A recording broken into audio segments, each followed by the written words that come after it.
So we're back to balance my TBR for the week. This is actually becoming one of my favorite videos to film. It's kind of fun to do this and keep myself accountable. At least it is on the weeks that I do really good.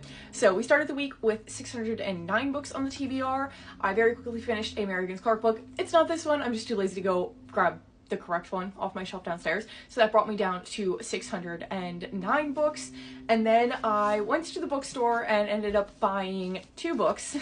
I bought The Mercy Makers. This is not inverted, hold on. There we go. The Mercy Makers. I had no intention of getting this one, as normally happens in the bookstore, but the premise sounded so good. It says a heretic must decide between forbidden magic and the ecstasy of forbidden love in the start of a decadent, romantic, epic fantasy trilogy. It is about a prodigy and an outlaw who dons the mask of her alter ego to create magical disguises for those in her father's criminal organization, but she longs to do more with her talent. Her father's captured and sentenced to death, and she must infiltrate the imperial palace and its fanatical ruling family. There she realizes she can bring down the entire corrupt system by getting the emperor and his sister to trust and even love her. But love is a two-way street, and her own heart holds the most mysterious and impenetrable magic of all. It sounded so unique and incredible. I couldn't pass on it once I read that description. So obviously that brought me right back up to 609. The other book I picked up was Not Quite Dead Yet by Holly Jackson. This one I justify because I have every intention of reading this month. I needed to read the new Holly Jackson book as soon as this came out. It's her debut into adult fantasy, which I love. I feel like everybody's talking about this right now, so like I really needed to pick this up. So this brings me up to 610 for the week.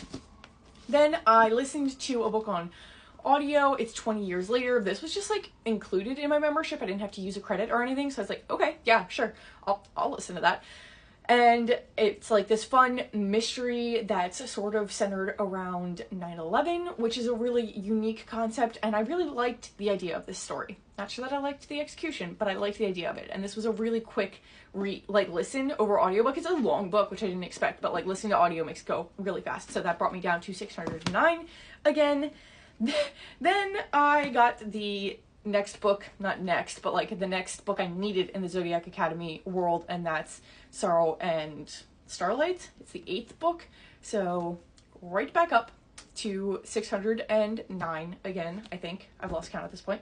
And then we read Shield of Sparrows. Actually, I think that brought me up to 610. This brings me down to 609. I finished Shield of Sparrows, finally.